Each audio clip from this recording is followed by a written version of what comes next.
नहमदुहु व नुसल्ली अला रसूलिहिल करीम अम्मा बाद आऊज़ु बिल्लाहि मिनश्शैतानिर रजीम बिस्मिल्लाहिर रहमानिर रहीम। मोहतरम सामीन व मुकर्रम नाज़रीन, अस्सलामु अलैकुम व रहमतुल्लाहि व बरकातुहू।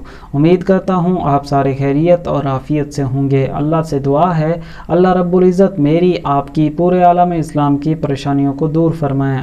अल्लाह से दुआ है अल्लाह रब्बुल इज़्ज़त मेरा आपका हामी व नासिर हो। दोस्तों, आज की वीडियो में हम जानेंगे ख्वाब में तवा देखना, इसकी क्या ताबीर है, इसकी क्या मुतफर्रिक सूरतें हैं और इस तरह के ख्वाब का हमारी हकीकी ज़िंदगी से क्या रब्त है, क्या कनेक्शन है, क्या ताल्लुक़ है। आइए इस वीडियो में मालूम करते हैं।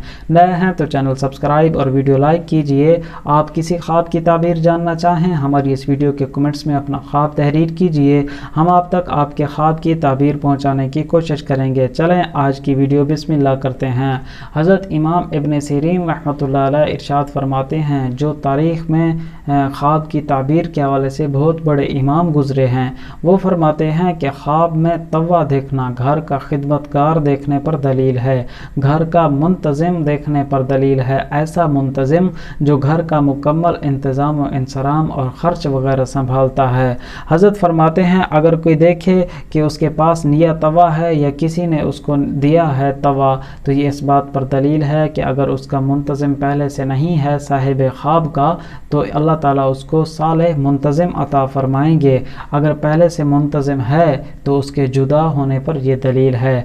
हज़रत जाबिर मग़रिबी रहमतुल्लाह अलैह इरशाद फरमाते हैं, अगर कोई शख्स ख्वाब में देखता है कि तवे पर कोई चीज़ पकाता है, तो ये इस बात पर दलील है कि उसके खिदमतगार की तरफ से उसको नफ़ा और फ़ायदा मिलेगा और वो काम व इंसराम और इंतज़ाम दुरुस्त तरीके से सरअंजाम देगा।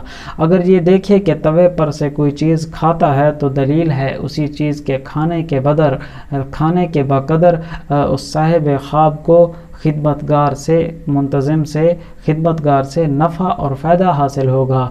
अगर तवे से जो चीज़ वो खा रहा है बेमज़ा और बेज़ायका है, तो ये परेशानी और मुसीबत की दलील है। दोस्तों, अगर आपने अच्छा ख्वाब देखा, अल्लाह का शुक्र अदा कीजिए। बुरा, डरावना, मुसीबत, परेशानी वाला ख्वाब देखा है तो अल्लाह के हुज़ूर तौबा, इस्तिग़फ़ार, सदका खैरात, दुआओं का एहतमाम कीजिए। मिलेंगे अगली वीडियो में। अल्लाह हाफ़िज़।